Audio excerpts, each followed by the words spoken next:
Hey, well, good morning. Hello, how are you doing? Doing pretty well. It's last day of my work week, which is actually why I'm doing the live stream Ah, today. I'm actually nice. heading up to Leavenworth for a multi-family early Thanksgiving little celebration with a few Oh, very people this cool. weekend. Yeah. Very cool. I love getting up to Leavenworth. Getting up into the mountains is always like it's the right nice time of year, like when it starts to get snowy and the mountains look hmm absolutely fantastic. I love that around here. Yep. A little bit of the first snow, not quite enough to do cross-country skiing, which is uh my late 30s knees is just my favorite ski sport now to do. But Leavenworth's fun, as touristy and as it is. It's a fun little place. For Certainly those is. tuning in now or listening, it's people in Europe will probably make fun of us for it, and they do. But it's kind of like a fake little Bavarian town that we have up in the mountains. Granted, it's a very picturesque spot surrounded by some of the most beautiful mountains in the world. But it's just a fun little place to go get away for the weekend, and a lot of good food and wine, I essentially. love I love how somebody just had the bright idea in like the 70s or whenever it was. Do you know what? We're gonna just theme the town like Bavarian style, and they rebuilt all the buildings and put facades up to make it look like this little European village. And they just Yeah, it really was go all in exactly. for it. Like when it gets towards Christmas, they just go absolutely go all out Yeah, for it. It's so funny. the closest Christmas market kind of place that we can get. But yeah, I mean, it was back in the 50s. It was a logging town, and logging was basically completely disappearing from there. And they're like, the town's gonna disappear, or we put an ordinance in. Everyone has to look Bavarian. So we have a Bavarian Starbucks. There's a Bavarian Subway. Every building has a Bavarian facade. It's Yep. it's funny, Yep. yeah, for sure. But I also wanted to just say appreciate the Lego shirt. Yeah, man, I'm always repping some Lego stuff somewhere or other. Those of you who don't know me may not know, but I'm a massive Lego nerd. I have, I think, built about 9 Lego sets since I have been at Next Step a year and a half ago, a year ago when it was at Legoland. So Yep. it has rekindled. I got my Ghostbusters vehicle. I have the jazz set, Oh yeah, yeah, yeah, multiple yeah. I like that. multiple of the succulents, the little flower arrangement, and a Got my bunch of flowers other up here. stuff. They're just out of shot. I Yeah. won't try and grab them because I'll probably pull my mic out. But I have When those one just thing up here. that I just hung up right here that you can't quite see near my door is that Japanese wave, Yeah, famous yeah, yeah, wave. yeah. I bought that piece, and it's now a framed artwork that's sitting over there. The sad part is none of my live stream can ever show the rest of my office, which has tons of nerdy crap, but the couch needs to be behind me just because of the room size. So Didn't unfortunately, you do I a can't show off you my did a little nerdiness. tour around your apartment once? I I seem did. to remember seeing that on YouTube somewhere. Yeah, what I can actually just slightly, as one last little just tangent, I can slightly show maybe the stuff that's on my bookshelf, but also as I'm doing that, there you You can see go. I've got The my flower plants and stuff arrangement. over there. There you go. The flowers and the There you succulents go. tucked away over there. So I just got these guys, the little Oh, the space, the Tales from Space Age. I really the like Tales those from as well. Space Age. Yeah, so I do actually have a shelf that has some nerdy stuff, but it is unfortunately only when I'm standing that it is available for that. Digressions and nerdy stuff aside, though, I am actually excited to have you on today. We're going to talk about a new product that doesn't happen often for Microsoft, though. In 2023, we've had quite a few platform and product launches, depending on how you want to call it. But Data Activator is something that looks and seems really cool. I've not actually been able to play around with it myself yet, so I'll be getting to learn a lot of stuff as well today.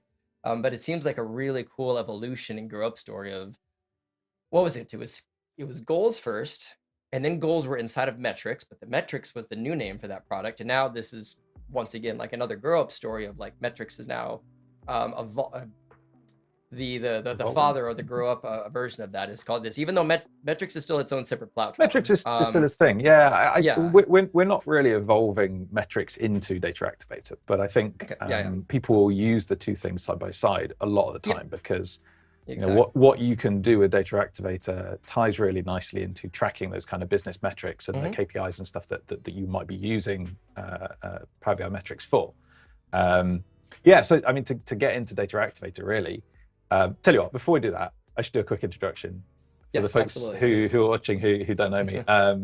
So my name's Will Thompson. You can see it down there. You can find me on LinkedIn, other places as well. I don't use Twitter very much anymore, but I am still around there occasionally. But I'm the group product manager for this thing called Data Activator. So I used to be on the Power BI team. I spent best part of kind of 7 or 8 years over in that world, looking after kind of modeling and visuals and a whole bunch of different things. But I decided I wanted to take on a new challenge about a year ago.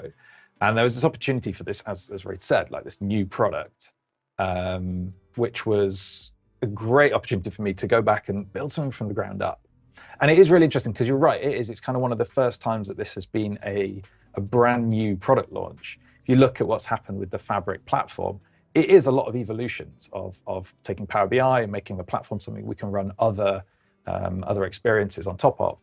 And those experiences, typically, the data engineering world, data science, data warehousing, they're existing products that are being brought into that Fabric ecosystem.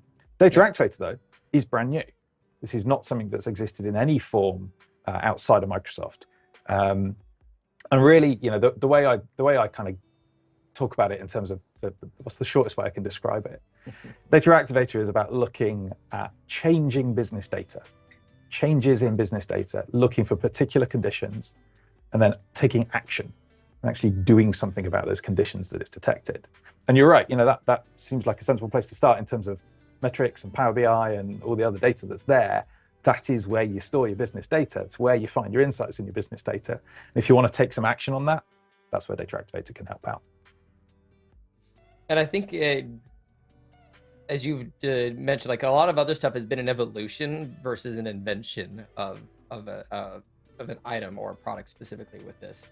I also just, as we're talking about this, I just want to like at least show this little map here to show where it fits into the ecosystem. But I think it's a double-edged sword, and I'll mention to the people on the stream and even from my perspective, a lot of these features, these are things that if you have the time to go explore them, similar with Fabric, because I know there's been a ton of content that's come out in the last year. It's a lot of very exciting stuff, but it is things that can and will eventually be able to assist you in many different things, but it's not depreciating anything that already exists. So I like to preface that a bit because I know new content can definitely be anxiety inducing sometimes, but it's there when you want to explore it with a lot of these new topics. But there's going to be so many new things that really are all working towards automation to a degree, especially with the Activator.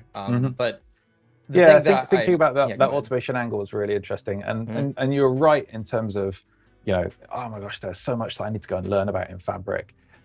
You can pick and choose, right? I don't want anybody to be to get any anxiety about like how much there is to learn in Fabric. If you've been using Power BI and you want to keep using Power BI and you just want to do Power BI, keep doing it. It's fine. You don't need to worry about the other stuff. However, if you get to the point where you want to start scaling up what you're doing and thinking about, okay, how can I make this run at bigger scales with data warehousing and the One Lake stuff to support that with much higher data volumes, then you can go and dip your toes into that. If you want to get in towards the real-time world, if you want to start looking at more time-based analysis, then the real-time analytics components might be interesting. And actually, Data Activator plays a really big part there because it's all about that timely action on top of your changing data.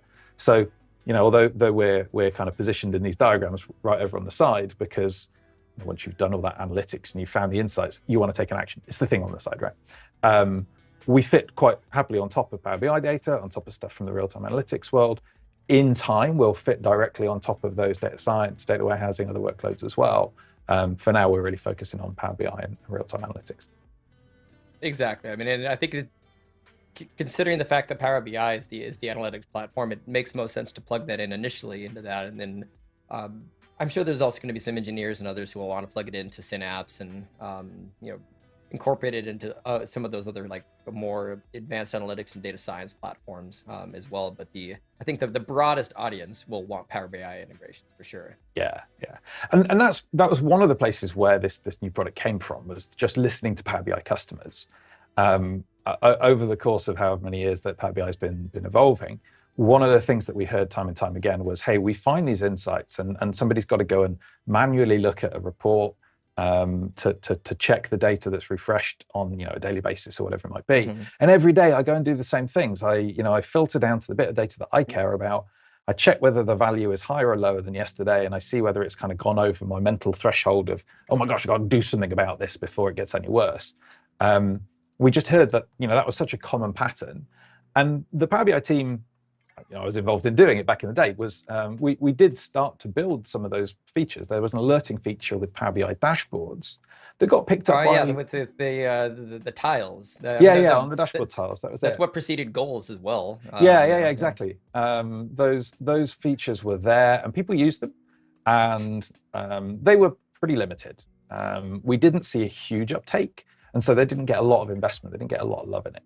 It was the one thing that got people to use dashboards just a little bit more again before it kind of went back. Dashboards were really seen as kind of, it's a way of bringing data from multiple sources into one place. Yep. And then it's a way of saying, hey, this is like the current state of my business, and I need to go look at that thing to know what I need to do. And so alerts kind of were a sensible kind of growth out of that of, mm-hmm. well, rather than going and looking, maybe we can automate that by checking the values for you and telling you if you need to go and pay attention to it. But the feedback came loud and clear, like, we need these on reports. We need more complex business conditions and business rules on top of it. We need it to work over more real-time streamy type data as well. Yep. And those three things were kind of one of the impetuses to go and build this as a new product. The other thing was coming from that real-time world, where we saw people trying to take advantage of high-scale streaming applications, where you've got in the IoT world, you've got sensors emitting a bunch of data. Yep. Maybe you've got Event Hub or Event Grid, some of those Azure services in the mix as well. And it's like, well, okay, this is great, but this is a developer platform. And mm-hmm. if you want to build those real-time solutions, it gets complex, and you need to have some developer skills. You need to have the developer process and the kind of the developer mindset and also all the organizational structure that goes along with that. And that caused bottlenecks. And quite often we'd see these customers who had said, yeah, we've gone through that process of capturing all of that IoT data or streaming data, and we've coded those business rules into some streaming analytics logic or whatever it might have been. But if we want to make a change to that, we can't react quickly. It's got to go into a developer's backlog, and they've got to go through the sprint process, and eventually things come out. And by the time we've implemented it, quite often those business rules have changed again. So we kind of saw that there was a bit of a maturity model for many customers who were trying to get to something where they could put that logic in the hands of their business users who understood the way the business evolved, mm-hmm. understood those business rules, understood what needed to be incorporated, but they needed an experience where they could do that. And there's a really interesting parallel with Power BI, again, if you think back 8-10 years, what was happening in the BI industry, it was about taking those tools that had previously been for BI developers, for highly skilled technical users, and saying, can we push that out to folks in the business who are more kind of just the data analyst skill set, the Excel folks? Can we give them the tools to go connect to data, build charts, find insights, and do that in a quickly, rapid, and iterative way? So we're sort of saying, well, can we do the same thing for streaming data? Can we make that streaming data accessible to more folks and scale it out across the business? And we think Data Activator is kind of, I mean, like I said, it's a new product and we are still kind of taking our first steps on that journey.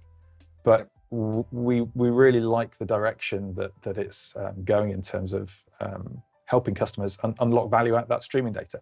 And that's the feedback that we've been getting as well. So we launched a private preview in May this year. We went to public preview in October. So it's available for anybody who's got Fabric. Bar a couple of regions where it hasn't deployed for various reasons. But we're trying to make it available to everybody who's using Fabric. And we want to hear people's feedback. So that'll be my call to action at the end of this as well. Is like, try it out and give us feedback, get on the community forums and let us know. And I'll drop the link in again in the description. But there is a link for feedback. Like just using it does give you guys a lot of telemetry, but two, like I think as we were talking about, the kind of ideas formed for this is fresh and new, and it doesn't have that bad taste. I think that the Power BI ideas form was it's fat and bloated, and it's hard to nuke and reset that one. But this is, I think, getting looked at with a lot closer eyes, based on how you've described it. So people who may have been a bit jaded on posting an idea that just disappears into the Power BI ideas form, they're taking this experience a little different, and they're trying to make sure that does not happen with this one this time in terms of the design of the website, but also consolidation and review of items getting posted into there. So make sure to check out, try it, and provide feedback if you have time. Right. That Power BI ideas forum grew to a point where many of those ideas, they've got so many votes, they always appear at the top of the list, and we didn't really get like valid feedback on the rest of it. The Power BI team are still trying to work on those, and some of those high vote ideas, they're just things that take a lot of effort and are taking us a lot of time to go to go and execute on. But for a new product, we can react a bit more quickly and be a bit more agile about the way that we look at those ideas as they come in, and actually address them. I had spent a really fun afternoon. It's the sort of thing I do for fun, right? I spent a really fun afternoon trawling all the old Power BI ideas about alerts and triggers and dashboards to see, hey, is there anything there that we can use to inform what Data Activator is doing? And I consolidated, or I recategorized some of those alerting ideas on the Power BI forum into the Data Activator one. If anybody's put any votes on those, you should get a message from me in the next couple of days saying, hey, I've moved this to Data Activator. This is what we're working on. Try it out. So we're definitely using that, and we're paying a bit more attention to it over time. When I want to focus on an idea that you said, where like the Data Activator is going to, I think, help address a gap once we get into the demo state, where we see related to streaming. Power BI can work with streaming data, but like if someone acts like, hey, I need to be able to trigger changes and monitor real-time stuff, like you can technically do that in Power BI, but it's a moment in time reporting tool. It's not really designed to be a live reporting tool. There's other systems that can toggle stuff on and off quicker when things happen as part of that. And I think Activator is going to help a lot more companies with the streaming data to start doing those, because again, it's breadth versus depth. Power BI has the breadth to do reporting off of streaming data sets to a degree, but it's not its specialty. This has what it seems like a lot more of a focus to allow customers to have either the insights, triggers, or other events that can cause move towards action based off of any type of IoT devices, streaming data sets, or anything else that needs more real-time monitoring or alert type stuff. Yeah, definitely. I said earlier, we're quite happy to sit on top of Power BI or eventing data. And actually, I won't do any more slides. We'll get into some demos in a second. But just in terms of where we are today, Data Activator can sit and monitor data that's in a Power BI report. So if you've got existing Power BI reports, you just hit ... menu, go to trigger action, you can start building some alerts. But yeah, it really shines when you start pulling in some IoT data that's a little bit more rapidly moving. And event streams is our kind of front door for that. So event streams is another Fabric item. Really, I always think of it, I always describe it as kind of Power Query for streams. It's where you connect to a data source, do transformations that you need to on the events or messages that are coming through, whether that's extracting information from like a binary format or something, or reordering or restructuring columns, or even doing some basic processing like aggregations or grouping over a particular time window, that kind of thing. And then pushing out to sources within Fabric. And one of the destinations that you can have is a Data Activator reflex. That's the name of the item that we create. And then Data Activator itself, you build these models, these rules, define the triggers, what it is you're looking for. And then the actions at the moment that we can take is sending Teams messages, emails through Outlook, and we can kick off Power Automate workflows. Again, we'll talk more about that when we get into some demos. I mean, tell you what, let's do that. Should we jump into some demos? Absolutely, and I do have that link ready to go on my phone to be able to log in at some point as well too. All right, so the little sort of demo setup that I've got here is around these bikes that if you've visited London or I think New York, you can do it as well. There's cities all over the world where you get these kind of rental bikes, and these ones in London are particularly, they're close to my heart because I used to spend a lot of time in London. I didn't live there, but I used to go into London a lot for work. But actually, one of the PMs of my team, he does live in London. Weirdly, he's an Aussie, so I spent however many years waiting to have people in the UK on my team, but he turns out to be Australian. Anyway, he's got one of these at the end of his street, so he's like really interested in this. And it turns out that Transport for London, who are the folks who operate this, they operate the London Underground and other transport systems. They actually make the data about these bikes available in an API, public API that anybody can go and use. And we thought this is a great way of testing this as like this real-time view on how many bikes are available, how many spaces there are available in each of these docking stations. And they track it for hundreds of different docking stations over the city.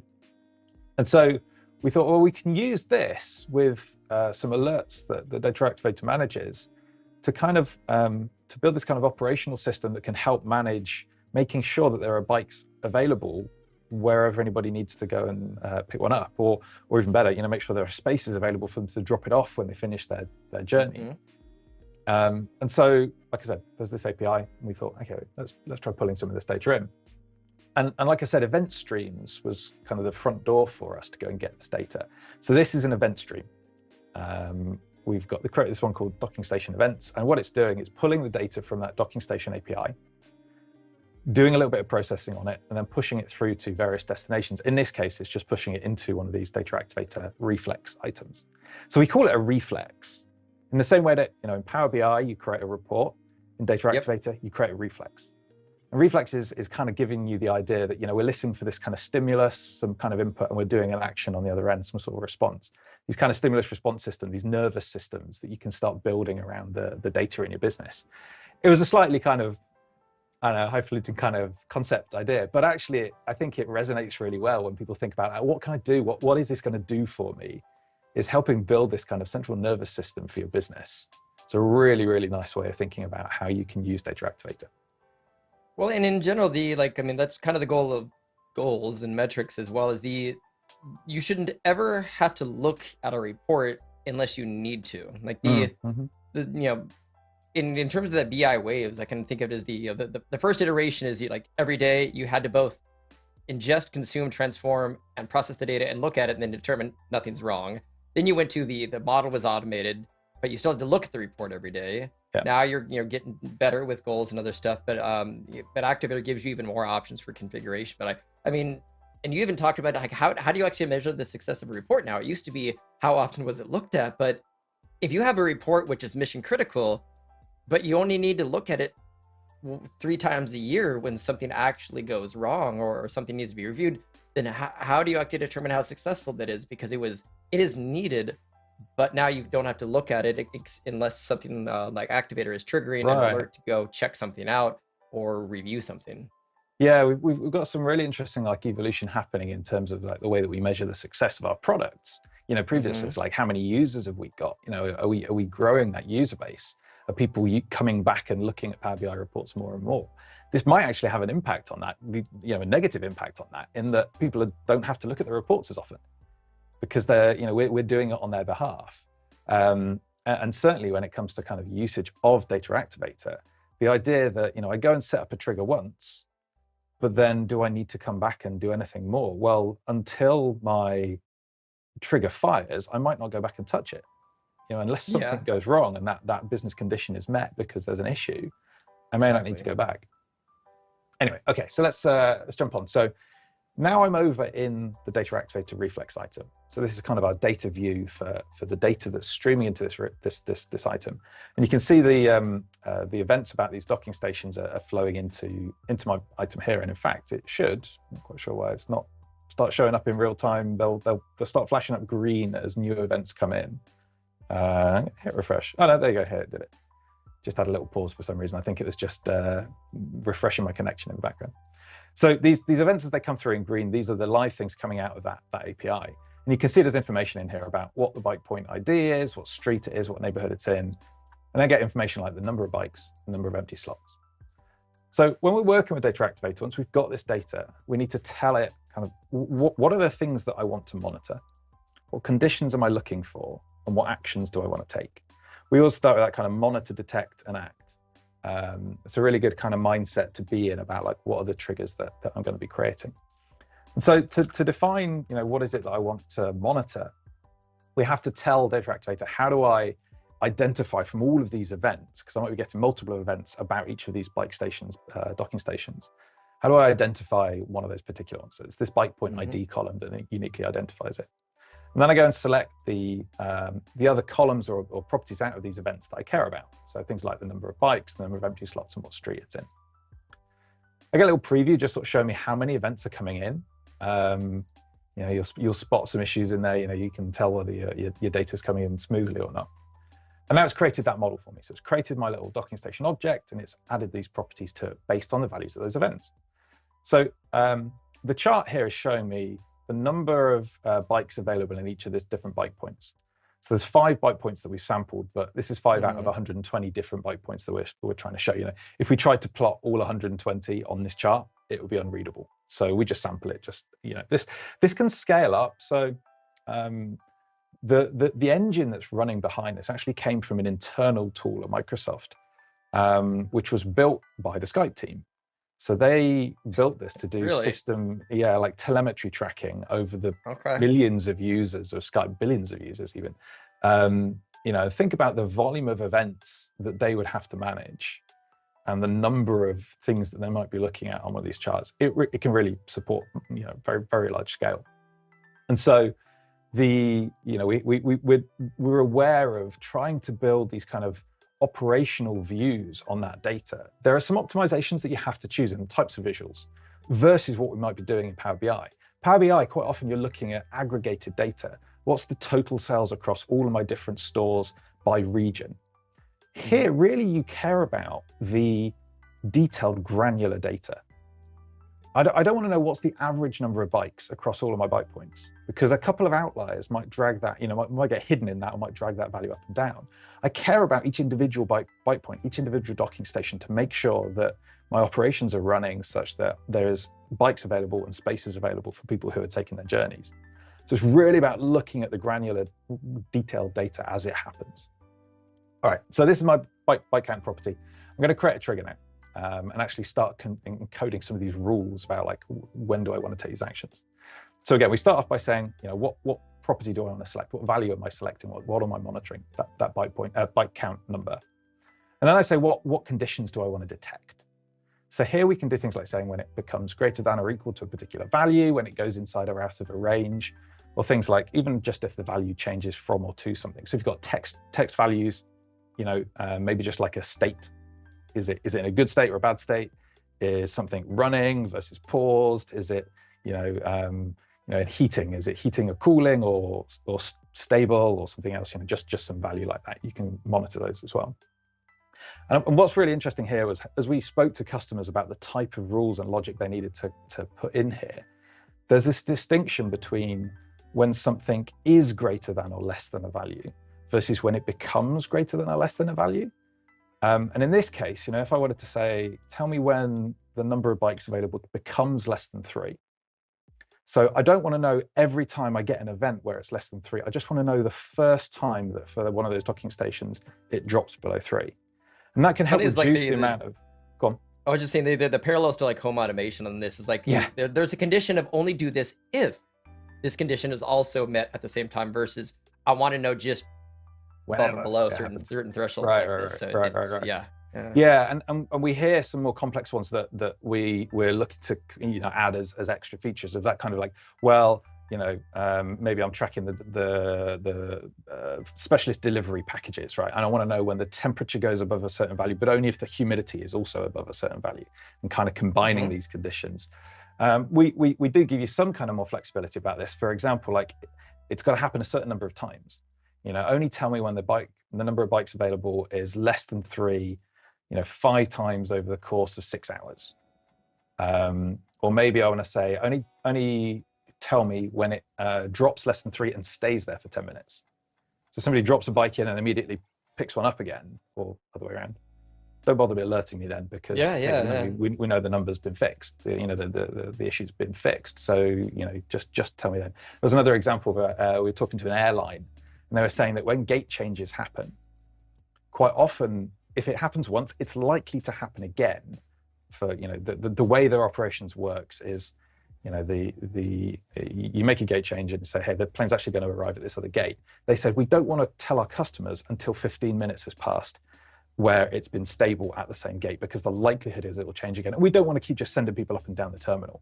So it's like, yeah, we need to be able I would think too, if you have like 5 minutes left of the flight, maybe you want instant updates, but X number of minutes before, then it's like, if it's 30 minutes prior or greater, then there has to be a delay of at least 15 minutes or something like that before that's allowed to happen. So you might say, add a filter in here, right? So tell me when there was a gate change and it stayed stable for 15 minutes, but only if the flight time is less than or greater than 20 minutes before the takeoff time or whatever. Yeah, you can add these filters as well. The other thing I could do, actually, I didn't show up the top here, is we've got some summarization. So I can say, hey, smooth this out by doing an average over time. Take a 5-minute moving average, like a sliding window, and I guess we'd call it a tumbling window, right? Where take that 5 minutes and emit the average value every 5 minutes. And then I want the detection criteria here to be on based on that. Right, in this case, I'm going to use each time just so that we actually emit some values. I can see that of the ones that I sampled, this bike point 110 would have fired this trigger twice. But if I look at the bottom, this shows me the number of times this trigger would have fired across all of the different bike points, so all 120 that we're tracking here. That gives us an idea of kind of like, how much noise is this system going to generate? How much spam am I going to get sent in? I think that's a really good preview, as well as the by the way, this is the number of events that would have occurred over the last X number of hours or days. So because I'm curious, if it happened during testing or anything else, but you ideally want to avoid accidentally sending out 100,000 emails. Yes. That exactly happened. When we first kind of made this available for us to try internally, and we actually had everything kind of working end to end, we generated something like 1.5 million emails within 48 hours, just for us testing it.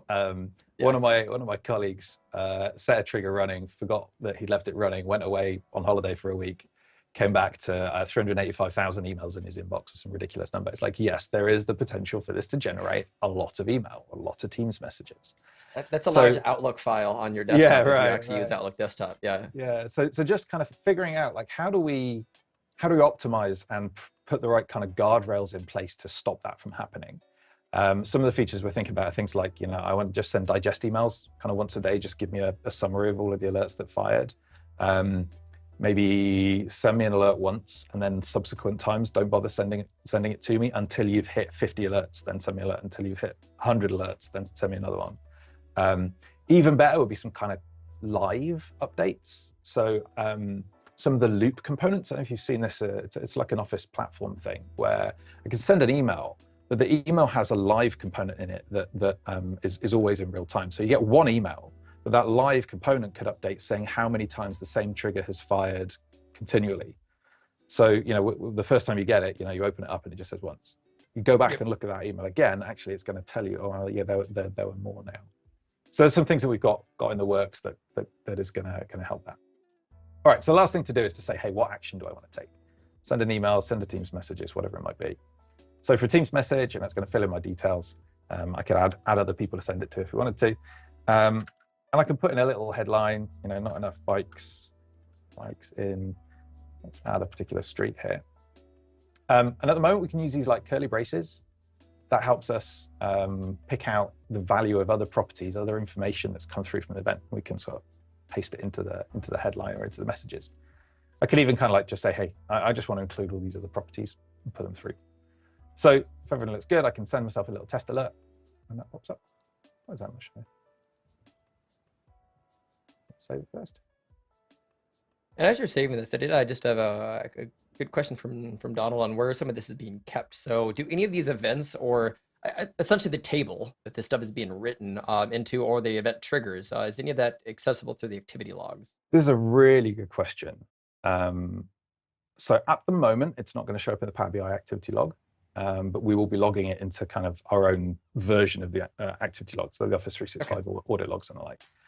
But actually, this is kind of leads into some longer term plans that we've got around making streaming data, all the streaming data that's running around Fabric, kind of accessible in the same way that we do with things like OneLake.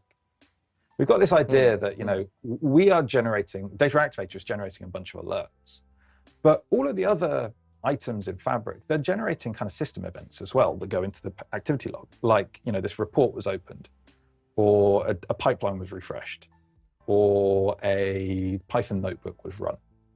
And all of that is generating those system events. And they've got kind of detailed data as well, like, for a report open, how long did it take? How much query usage did it generate? How long did the pipeline take to run? How many rows did it load? That sort of stuff. And actually, that data is interesting to set alerts on as well. There's kind of system triggers that you might create to manage your data pipelines, or to manage the data quality in those pipelines. How many rows did it load? What was the percentage of null? Were there any failures?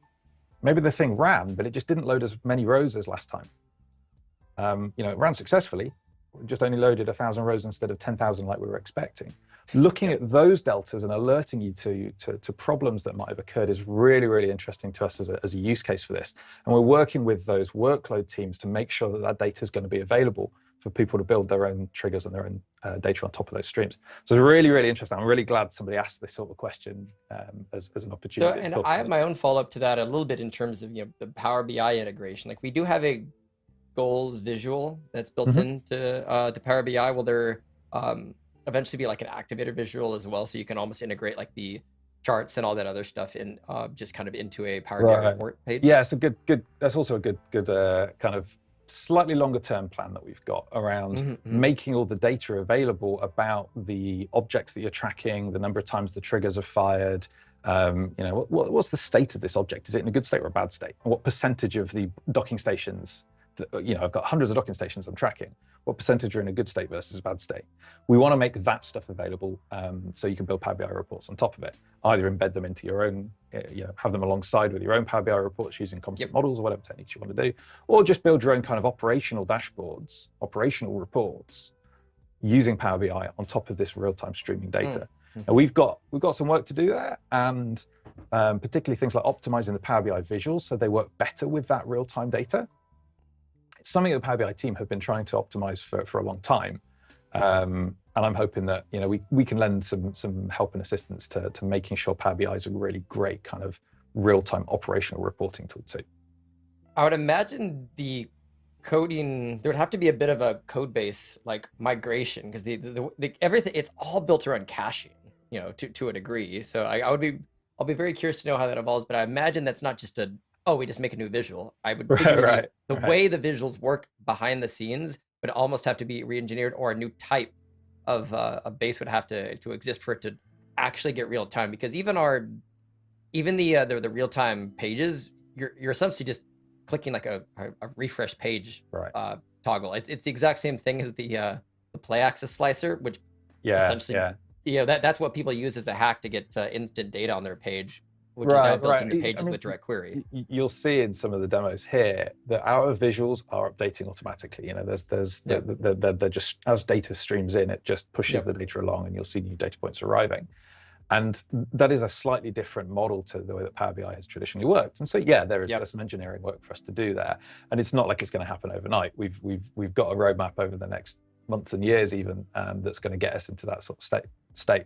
But yeah, that's the point. It's like we don't want to build another dashboarding tool. We've already got a great dashboarding and reporting tool. It's called Power BI. Let's not go and reinvent a new one. Let's make Power BI great for these scenarios as well. All right, so the test alert button has lit up now, so I'm going to send myself a little test alert. And over in my Teams window, so we have this Data Activator bot, which is how you receive the Teams messages. And sure, there's this test action. It's telling me there's not enough bikes in a particular road here. I can see when the trigger fired and how many empty slots and how many bikes there are. So it's like, hey, this looks good. I can come back to my trigger, hit start, and that's going to go monitor it in the background and start telling me when there's not enough bikes available. So, you know, this operational streaming kind of alerting world is pretty straightforward to start building some triggers and alerts on.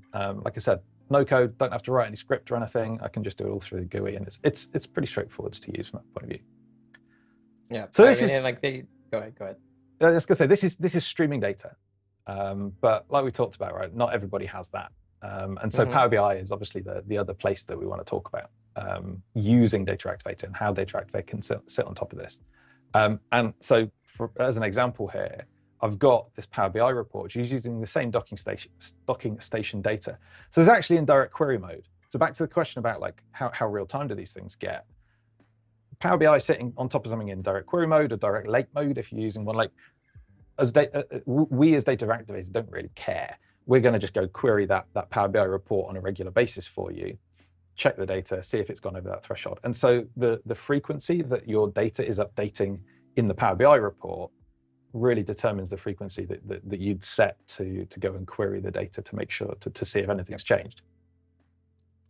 So I come to the visual that I want to create my trigger on, hit trigger action, and then fill out this pane. And it's very similar, that monitor, detect, act kind of thing. Like what's the measure that you care about? In this case, this is like the occupancy rate for each street.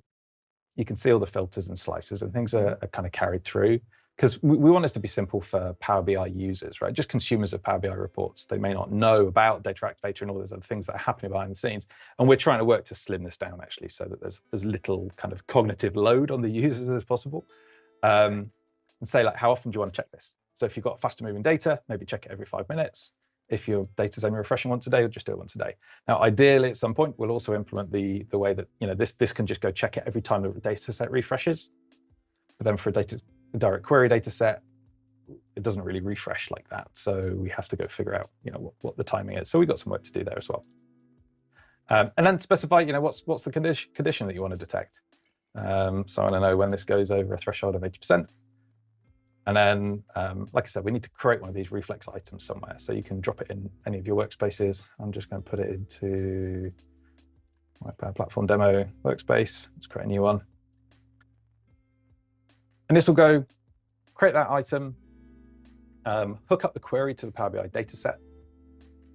So although we started in the report visual, we're actually querying the dataset directly. So if somebody goes and changes this visual, deletes the report layer, we still operate against the query, the data set underneath it. If the measured definition changes or whatever it is, then sure that the trigger is going to get updated.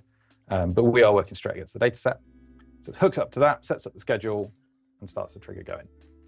If I pop over here, when the trigger UI opens,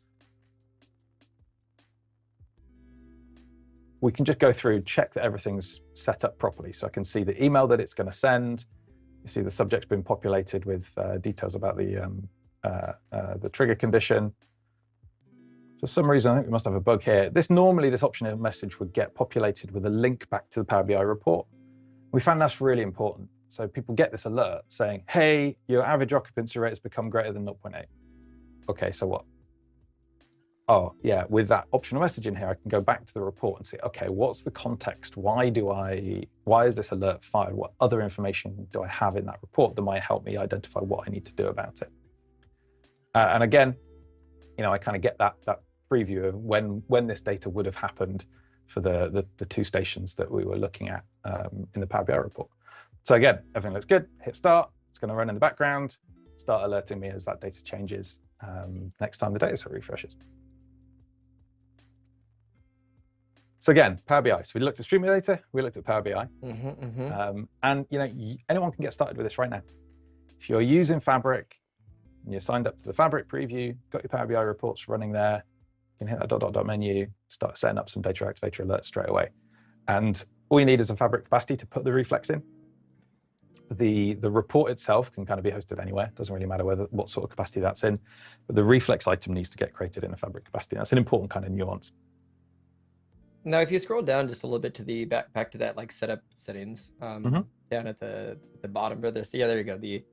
So I would be curious to know at any point if there's a way to almost even nest it, because I'm assuming you can create multiple alerts, but I can even imagine a scenario of doing an if condition where, let's assume that, because you almost have a level of alerts, like if the threshold is 20% above, contact Mark, who's a manager. But if it gets to like 70% above, no, that needs to be sent to Mark's manager, Sharon, because like there is a fire that needs to be put out. Right. So I'm guessing at the top level, you could probably just create two separate branches of alerts. But I could imagine someday, like even within just the send email section, to be able to do subtrees and actually have like levels of alerts and then the email people. That's a really good idea. Yeah, we've talked about that.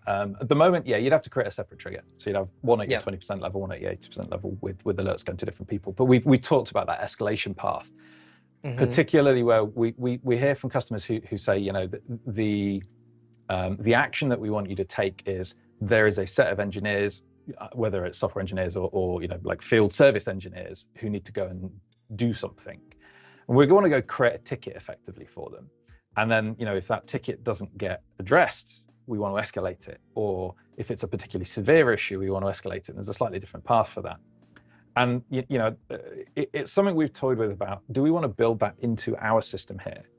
Do we want to become a ticketing and escalation system? Or maybe we can rely on some other existing technologies to kind of handle that stuff, such as Power Automate. Power Automate's got a great kind of escalations and approval workflow system already in there. Less user-friendly from their UI. I mean, it's still lowish code, but it definitely gets more technical in building those versus I think this is simplified. So and I'm guessing that's something you have to consider as a, you know, it's a Venn diagram of overlap. Like at what point is the cutoff where we say use this other tool versus what do we need to provide that his hitting the I'm forgetting the Pareto principle. What gets us the 80% mark, and then the other 20% is handed off to the other more technical platforms where you can configure everything. Yeah, and you know, in terms of where this email can get sent to, you know, do you want to send it to a group? Do you want to send it up some kind of escalation path?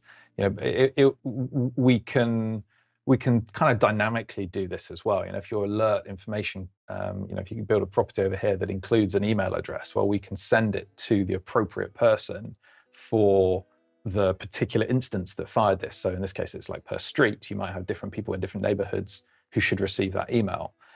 You know, you can start to compose some of those things already, but it does involve kind of a bit of composition. You set a trigger. You actually then listen to the trigger. If the low-level trigger fires 5 times, then escalate it and fire that to send that off to somebody else. And you're right. There's that kind of Pareto rule of like, how far down the journey do we want to go, and how complex do we want to make our experiences, versus saying, okay, you're clearly in a situation where you've got a complex enough workflow that Power Automate is the place to go. Go and set it up there. Create the tickets that you need, or even, you know, the first step we hear from a lot of people is, I just want to create a ticket in Jira or, you know, some internal system they've got. And something we want to do is just like say, how can I just reach out and send some custom request to some external system? Maybe calling Azure Functions or, you know, some HTTP request that allows us to say, hey, that thing is handled by some external system. We want to make that sort of stuff nice. And it goes back a little bit as well to kind of the digests and notifications that we talked about, where there's a lot that we could provide in terms of managing the number of emails, the channel that you get your notifications through. Like, do I want it in the Fabric application? Do I want it in Teams? Do I want it in email? Those escalation paths kind of follow the same pattern of, there's a lot of kind of pre-configured escalation rules that you might create. And so there's an escalation path here. I've got a bunch of different triggers that all use the same escalation path. So I don't want to have to kind of reiterate those rules for every trigger. and just follow that one thing, but there's a bunch of triggers that might use that path. So there's a whole bunch of different ideas that we've got about kind of how we could go and implement that. And that's exactly where I want those ideas, right? Go get onto the ideas forum and let us know how you would use that. That is exactly the sort of feedback that we're looking for. Yeah, I mean, and it's with a tool that is as configurable as this, especially around alerts and anything that involves a lot of if and or conditions.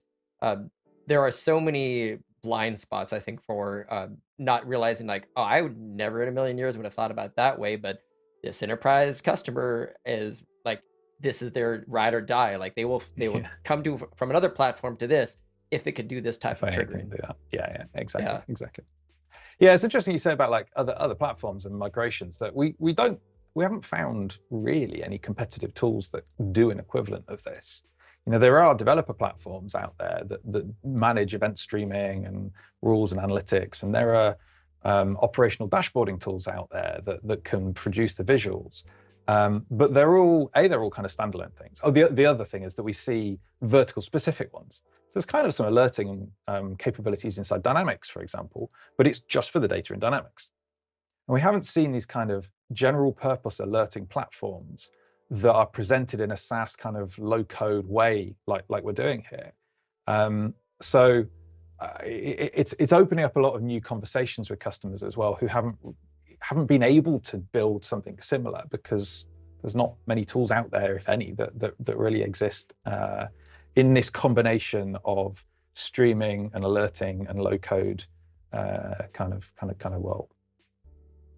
Yeah, I can imagine there's a large depth of possibility in terms of configurations for this, for sure. So I will be curious to know what the telemetry comes out in the next year on this. Yeah, exactly. It's fun. I don't want to miss a question from Jack, actually, just as a availability for this. So will Data Activator be exclusively tied to Fabric instances, or like goals, will it be available for Power BI?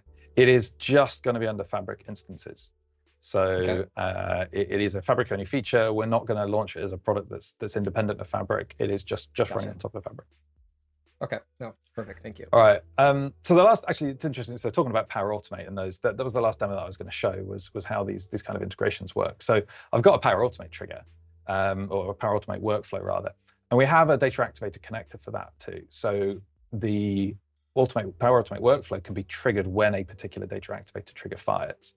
And in this case, we're kind of using the scenario again of these bikes where we're listening to IoT sensors on those bikes about like accelerometer and GPS position and that sort of stuff, and logging maintenance requests. So again, it's that kind of ticketing thing that we're talking about. In this case, I'm just using Microsoft To Do as kind of a way to represent logging that into a maintenance system.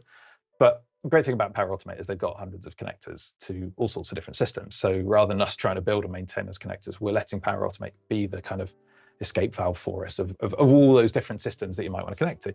And it's passing through some information about like when it fired and the instance ID, the name of the object so in this case it would be like the name of the bike that fired this trigger. If we come back and look at the Data Activator trigger that's monitoring this, we're looking at these kind of accelerometer values. And what I'm doing is actually using a little app on my phone that takes the sensor data on my phone, streams that up to Data Activator through event streams again, and then responds to it on here. And in fact, what I might do, hopefully, Reed, if you pull this up on your phone as well, absolutely, we should see two values on here because I'll have Reed's bike as well. And so what this is doing is Data Activator is monitoring that stream, and it's pushing that up through. So if the trigger fires, it's pushing it up through Power Automate again, and then down into To Do.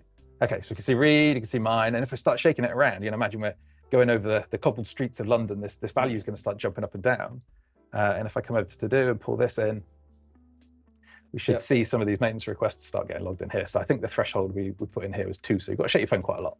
There you go. It's funny as I shook this too much, and I'm on my Messenger app because I sent it from my computer back to my phone. Apparently, if you shake Messenger vigorously, it actually asks, would you like to report a problem? Yeah, it's like, hey, what's going on? Why are you angry at this app? Please tell us if there's a problem with our app. That's actually really funny. There we go. Reed's coming in as well. So this is really cool, right? This is real-time data coming off a phone, going up through event streams, through Data Activator, and calling Power Automate to actually take the action of logging this maintenance request. But it could be taking any sort of different action. And actually, back to that digital nervous system, you think about how that Power Automate workflow might be calling into an operational system. It might actually be logging something in CRM, or calling out to something that's adjusting some parameters in an IoT system. You can almost start to build these kind of operational control systems. Now, you saw there's a second or two latency between all of this, so I wouldn't necessarily want to use it in like a manufacturing environment where you're adjusting tolerances in real time. That's an edge thing. That would happen on that device at the edge. But if it comes back to linking together business processes like human processes, or taking higher level views across all of the manufacturing lines and trying to look for patterns, for example, continual failures over a longer period of time, and looking at that window where I want to log some maintenance requests because this thing happened, some issue happened 5 times over the course of a week. Or maybe looking at, okay, well, across my manufacturing lines, there are some commonalities across the types or the people who produce the robots in my manufacturing line. They are failing more often when they are manufactured by a particular vendor versus another one. Okay, let's use that to say, let's go and check out our agreements or support contracts with them because they're failing more often. There's a bunch of different scenarios where you start looking at slightly higher level events where this sort of stuff is really, really important. And of course, all this IoT data can also be streamed out into that real-time analytics workload. We talked about Synapse real-time analytics and Custo and ADX as technologies under that. The output of those and kind of looking at that over a longer period of time and doing anomaly detection, the things that they've got built into their algorithms, they start to be really interesting things to run alerts on top of as well. And we're looking at how we can kind of integrate some of those technologies in as well. I was just quickly reading some of the comments. Apparently, they're just as a little mention in terms of some of the licenses. I guess some of the there was a mention of the premium SKUs P1s, 2, and 3 are equivalent to corresponding Fabric SKUs, which would allow people to actually utilize some of these as well. Yeah, I guess the Power BI premium SKUs, they are the same. So in theory, you should be able to run them on there. Yeah, that's exactly. A good point actually. Yeah, of course. No, but I do like I think this makes for a very good demo, just to be able to have the instant feedback. Years ago, I shaking knees away. It's great. I think when I was first getting started in Power BI, because dashboards and streaming data sets was a thing pretty early on, and I remember I used to use Microsoft Forums, and I'd have a QR code where people would vote on their favorite cereal or other stuff, and they could just start to see the whatever was being shown on screen as graphs and everything would start to change around.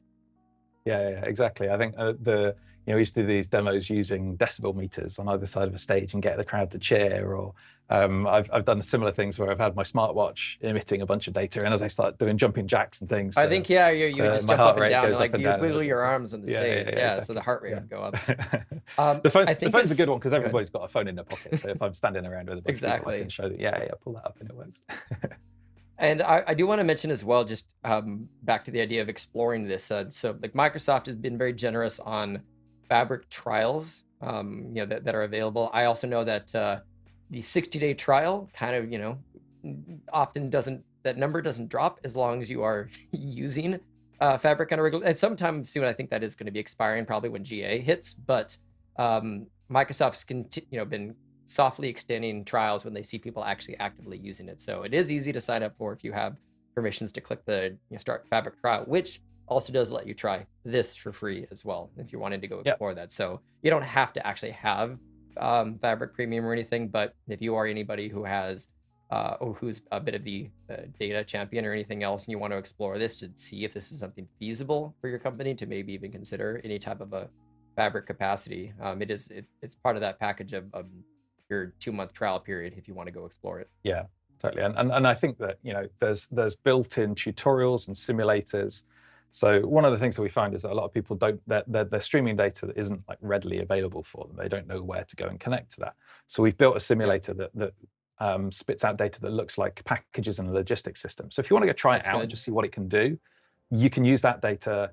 It's all part of the trial, obviously, and then you build your own triggers on it and start seeing how it can sort of send messages. And you can set up the Power Automate stuff on top of that simulated data if you want to try that out as well. And of course, the Power BI data, everybody's got Power BI reports. You can start doing that one today. Yeah, I think just providing an actual streaming data set helps a lot. I know even with goals, it's sometimes nice. Like, what does a dashboard look like? Oh, cool, I can do. So this is what like a health a series of health goals would look like. Or Yeah, something. yeah, So just yeah. having a sandbox to a degree, I think really does help to provide the art of possible on a product, especially when you're like, what's the first thing that I should set up? Yep. Yeah, exactly. That's what we wanted to try and do. We've got that package simulator running at the moment. We'd like to extend that to some more scenarios as well. We know that there's uses for this in healthcare. There's uses for this in like business ops and HR and finance and the like. And there's obviously the manufacturing industry is ripe for it.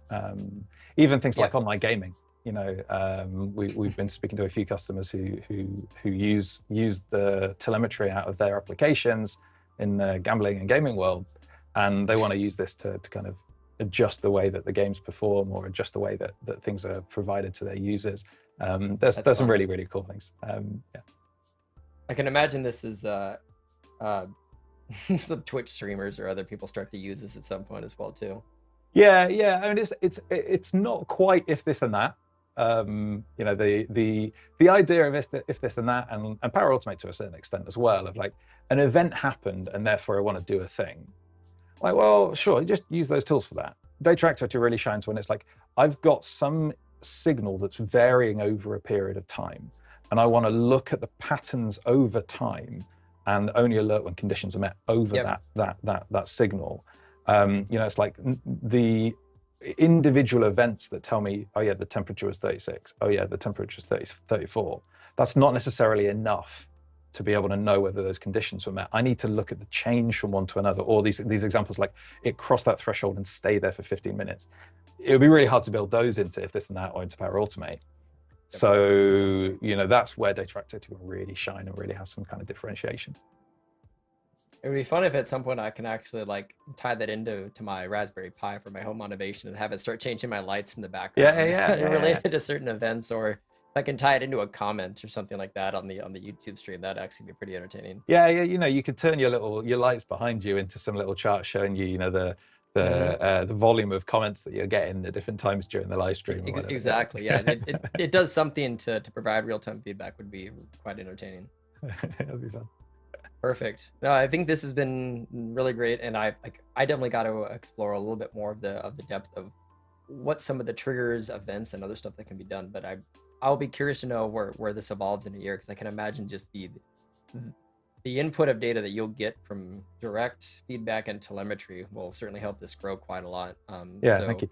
Yeah, it's really exciting to be in this stage again of a product where the feedback that we get really directly affects what we do in the next month or two. And our iteration times are pretty quick. We've already had cases where customers have said, hey, we want to use it for XYZ, but you don't support this at the moment. And we can go at it. People have given us feedback saying, okay, the emails that we get, they're helpful, but they don't have enough context in it. And that's why we added that little checkbox to say, go and add the other fields that you want to include in the email. And our engineers kind of added it within a couple of days, and we ship it as soon as we can in terms of deploying it out through the rest of the fabric. But yeah, we react to that feedback and we really value it already. And it's through the Fabric community channels and ideas. Okay, perfect. So I dropped the link in there one more time just to encourage people to, outside of just using the product, feedback there does get observed much more closely. So you can use that, provide the feedback. But otherwise, I think, Will, this has been fantastic. Any final words or any other places or links that you recommend to check out besides what I provided? I would say, you can go to aka.ms/Data Activator preview, or Data Activator docs is the other good place to go to find all of our learning content. And of course, the ideas forum and community forum is definitely the best place to get in touch with us if you've got any other questions or feedback. I'll drop one more link there. Perfect. So yeah, thank you so much for coming on. I'm sure at some point in the future, I'll have you back on to talk about this and other stuff. But I'm happy for you that you were able to, I think, get that excited, fresh feeling from being able to be part of a launched product rather than it's a new thing. Just a new thing. So I'm sure from a PM perspective that's it's fun space to be in for you. Yeah, it's good. Thanks very much. It's been a pleasure to come on. Absolutely. Yeah. Everyone else, enjoy the rest of your week. I'll see you online next week, and enjoy the rest of your Thursday. Thanks everybody. See ya. All right. Cheers. Thank you so much for watching. Please consider hitting that like and subscribe button. And if you want to help support this channel, take a look at our channel memberships or our merchandise store for cool swag. And last but not least, please consider sharing this video on your social media platform of choice to help our channel grow. So, until next time.